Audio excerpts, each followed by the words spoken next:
but not least, Hugh, is it Daschbach? Daschbach. All right. Grew up in the food-focused world of South Louisiana. Obsession with food cultivated around the family dinner table, and as I have heard, community crawfish boils.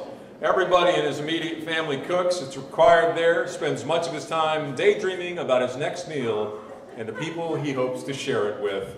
And in his real day job, he works as the national sales manager for Cinco Solar. That's the locally based solar water heating company, Cinco Solar. Please welcome Hugh Daschbach.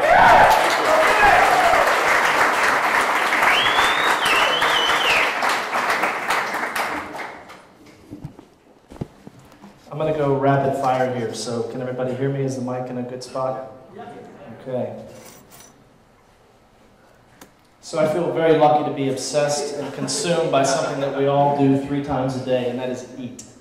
The sense of community that is generated by sharing a meal with good people is just energizing to me. I trace my love of food to my paternal grandmother, Nana. She raised 6 kids and 18 grandkids and fed them all obsessively, and we grew up around that table. I'm from the great state of Louisiana, which has a culture that is centered around food, eating and drinking. This is my brother Brian with a beautiful redfish he caught in Venice, Louisiana. I have to say, if you don't have a Texas Gulf Coast friend who fishes, you need to acquire one immediately. Have them take you fishing, or at the very least bring you some fish. My favorite meal around Louisiana, as he mentioned, is crawfish boil. If you've ever had the backyard version of one of these events, it's spectacular. It's slow, it's messy, it's dirty, it's sloppy. It's a bonding experience with the people around you. Spicy seafood, cold beer. We're going to get back to that topic in a few minutes, but no matter where you're from, there is a local equivalent food that connects your community with the culture that you're from. My parents are from Maryland, and my dad tells this great story about this wedding he went to as a young man, eating lump crab meat out of an ice bowl until his friends were sick. 45 years later, he has no idea whose wedding it was, but he just remembers he just ate the crab meat. In Texas, of course, we're connected locally to our barbecue. This picture is actually from Kansas City. A friend of mine recommended this stop on a road trip, and what I love about food is people are passionate about it. If we had someone from Kansas City, from Memphis, and from Texas here in the room, we could start a fist fight here in the front if we just talked about which barbecue is better. Of course, San Antonio is always connected to its Tex-Mex and tacos, too. Where else can you have 40,000 people show up at 4:30 in the morning for a free taco? The 34th annual Cowboy Breakfast was this year. This is a gentleman by the name of Herb Carroll who passed away during the last year. They held the event in his memory, but that's the kind of connection we feel with food. You don't have to always focus on eating either. You can cook for people. That's a wonderful connection to make. This is a picture of my twin brother, believe it or not. It's not me. I was with him in Louisiana last week. He cooked for an engagement party for my younger brother's fiance, who happens to be here tonight. He made jambalaya for 60 people. Most of you would say that's crazy to cook for your own party. He said it was his favorite part about hosting. If you want to give people food experiences, though, it doesn't have to be cooking for 60. It can be something simple. We saw this gentleman shucking oysters last year in New Orleans. So a friend of mine and I learned how to do it. Over the next 3 months, we shucked about 500 oysters at 2 or 3 different parties. We had a blast doing it. Another favorite food pastime of mine is what I call food tourism. Wherever you go, there's something special that's just to that spot. These are tacos de... what are they? Tacos al pastor, tacos de trompo. Whoever knows where to get these rotisserie tacos, please invite me to dinner. I'm buying. You can't find them in San Antonio. I want that big rotisserie spit. You don't have to be somewhere crazy, but these were freshwater snails in Yangshuo, China, that were going to be stuffed with pork. Now, of course, that's a little bit crazy, but you don't have to eat crazy food to have enjoyable food. What you need to do, though, is make sure that you're eating food that is locally connected to that community. There's a reason why everybody from that area eats it. Find that food and search it out. Of course, one of my favorite things about food tourism is right here in the Pearl, restaurants that have elevated fine dining to what I call food porn. Yes, I'm addicted to pornography, I'm sorry. This is a restaurant for Chef Morimoto, who was made famous on Iron Chef, a television show. I love to take pictures of food. I love to take pictures of the restaurants. I post it to Facebook. You all have annoying friends who do that. I'm sorry, I apologize for all of us.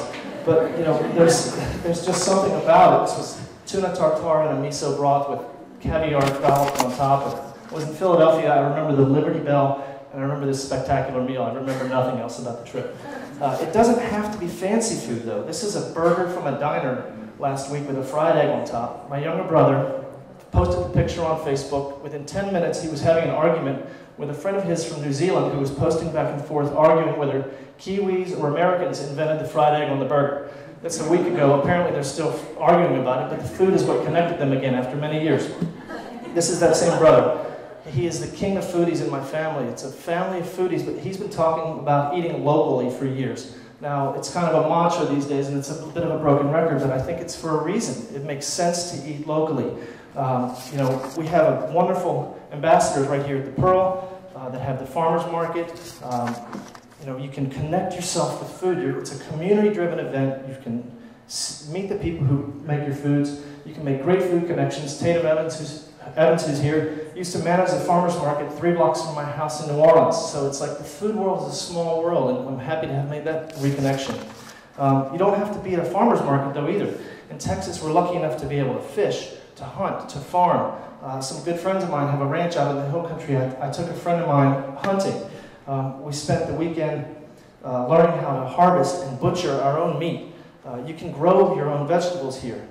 This was a dinner party we had for Thanksgiving. We made venison pate. We cured our own venison ham. We fed 30 people. People knew exactly where the food came from. Those kind of emotional connections are really powerful if you allow them to be. The last few slides are all food that I made with friends and family of mine. My younger brother, the foodie king who I talk about, made this incredible concept that I'm trying to help him sort of solidify. He called it the 100-Mile Supper Club. He has potlucks where he invites people. They bring dishes that where all the ingredients were sourced within 100 miles of that location. This was a Louisiana citrus salad with local honey. He made 5 or 6 courses for 3 generations of my family over 5 hours. This was my favorite dish. My twin brother made farm fresh eggs scrambled with Louisiana crawfish tails and a dollop of Gulf Coast caviar on top, served in the shell. Ridiculous? Yes. But not only do we remember the food, we remember the incredible emotional connection that we made over those 5 hours. So I want to have an emotional connection with all of you tonight. I'm really happy and excited to tell you that I have 2 friends from Louisiana who are boiling crawfish in the parking lot right now.